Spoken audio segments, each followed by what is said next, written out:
श्री स्वामी समर्थ सगळ्यांना तुमच्या सगळ्यांचे आपल्या चॅनलमध्ये स्वागत आहे आणि तुमच्या सगळ्यांच्या सर्व चांगल्या इच्छा स्वामींच्या आशीर्वादाने पूर्ण व्हाव्यात ही स्वामींचरणी प्रार्थना।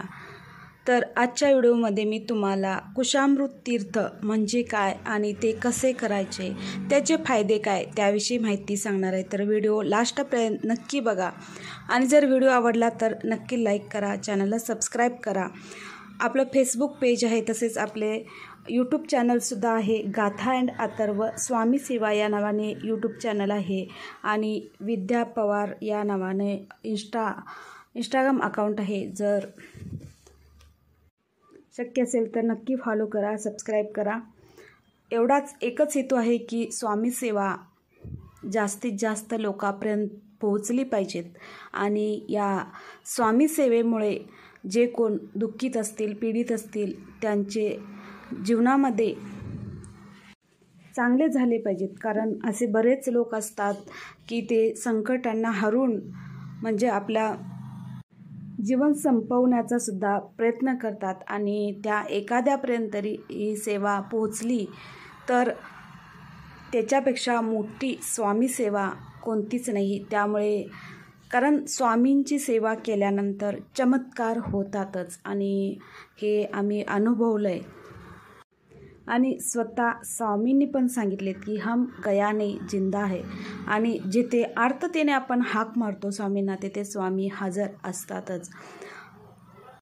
तर मी आज तुम्हाला कुशामृत तीर्थाबद्दल सांगणार आहे। तर हे कुशामृत तीर्थ म्हणजे काय, तर जेव्हा स्वामी होते त्यावेळेला जेव्हा स्वामी चोळाप्पांच्या घरात राहायचे त्यावेळेला उन्हाळ्याच्या दिवसामध्ये चोळाप्पा महाराजांच्या विहिरीचं पाणी पूर्ण आटलं होतं आणि त्यावेळी स्वामींनी चमत्कारिकरित्या म्हणजे त्यावेळी तिथं स्वामींनी लघुशंका केली आणि त्या विहिरीला भरपूर पाणी आले आणि तेव्हापासून या विहिरीचे पाणी कधीच आटत नाही आणि हेच ते कुशामृत तीर्थ आहे। आणि त्या विहिरीवर सुद्धा तुम्ही जर अक्कलकोटला गेला असेल तर नक्की बघा, तिथं विहिरीवर लिहिले आहे की हे कुशामृत तीर्थ असं लिहिलेलं आहे आणि त्या पाण्यापासून काय काय आपल्याला फायदे होतात तेही लिहिलेलं आहे।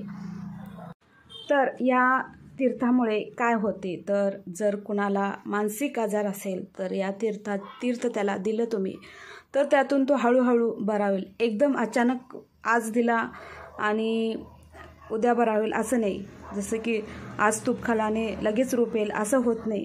जशी जशी तुमची श्रद्धा दृढ होत जाईल, जसा जसा तुमचा स्वामीवरचा विश्वास दृढ होत जाईल तसं तसं तुम्हाला अनुभूती नक्की येत जाईल। तर या पाण्यामुळे मोठ्यात मोठे आजार ज्यापुढे डॉक्टरने हात टेकल्यास असतात तेही आजार या पाण्यामुळे बरे होतात आणि याचे खूप सारे अनुभव तुम्ही यूट्यूबला बघितलाच असेल। खूप जणांचे अनुभव यूट्यूबला आता चालू आहेत जे कुशामृत तीर्थामुळे त्यांना काय झालं, कसं ते त्या आजारातून बाहेर पडले, तर ते सांगितलेलं आहे बघा। तसेच तर तुमची मुलं जर चिडचिड करत असतील तर त्यांनाही तुम्ही जर सकाळी ते तीर्थ दिला तर त्यांची हळूहळू चिडचिड ही कमी होत जाईल आणि हट्टीपणा कमी होत जाईल। तसेच जर तुमचा एखादा धंदा असेल त्या ठिकाणी तुम्ही जर हे तीर्थ तयार केला आणि तिथं शिंपडला तर धंद्यामध्ये भरभराट येईल। घरात जर नकारात्मक शक्ती असेल तर या तीर्थ तुम्ही घराच्या आजूबाजूला शिंपडायचे, तर यामुळे तुमच्या घरातील नकारात्मक शक्ती निघून जाऊन सकारात्मक शक्ती तिथं तयार होईल। त्यामुळे हे तीर्थ तुम्ही नक्की करा। तर हे तीर्थ कसे कराल, तर जर तुम्ही अक्कलकोटला गेला तर तिथून तुम्ही ते पाणी घेऊन या। तिथं विहिरीला पहिला नळ होता, आता त्यांनी नळ बंद केलेत, बाजूला त्यांनी पाणी त्या एका मटक्यामध्ये भरून ठेवलेलं असते, तिथून एक बॉटल भरून घेऊन या।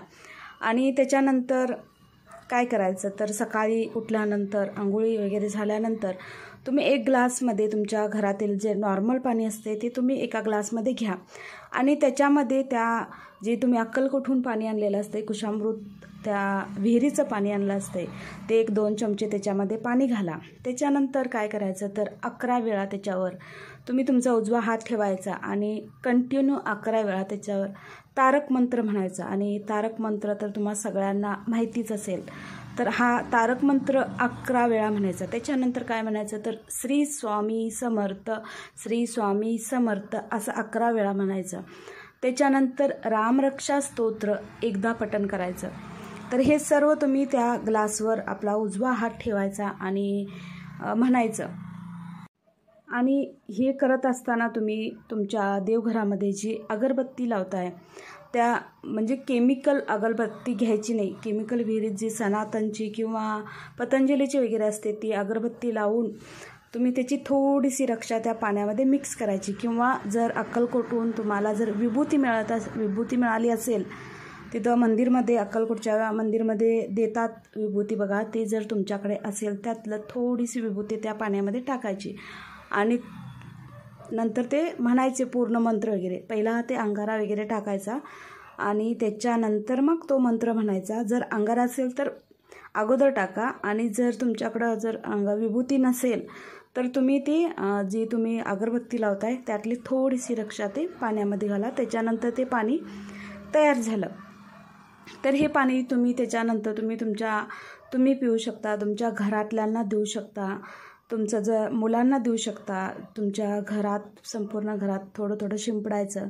तर असं रोज करायचं. हळूहळू जे काही प्रॉब्लेम असतील ना ते दूर होतील. एखादे भयंकर जर आजार असेल तर डॉक्टर उपाय करतच तुम्ही हे तीर्थही त्या पेशंटला द्यायचं आणि रिपोर्ट कसे नॉर्मल येत जातात ते तुम्ही डॉक्टरसुद्धा चकित होतील. आणि हे काही अंधश्रद्धा नाही आहे, हे असं घडलेलं आहे आणि खूप जणांचे अनुभव आहेत, त्यावरून हा व्हिडिओ तयार केलेला आहे. आणि आणखीन एक, जर तू कुशामृत तीर्थ घरच्या घरी जर कसं तयार करायचं, कारण मी आता पहिल्यांदा सांगितलं की हे जल तुम्ही तिकडून अक्कलकोटहून आणायचं आणि जर हे अक्कलकोटचं तीर्थ तुम्हाला मिळालं नाही तर तुम्ही कसं तीर्थ कराल, तर त्यासाठीही मी सांगते बघा.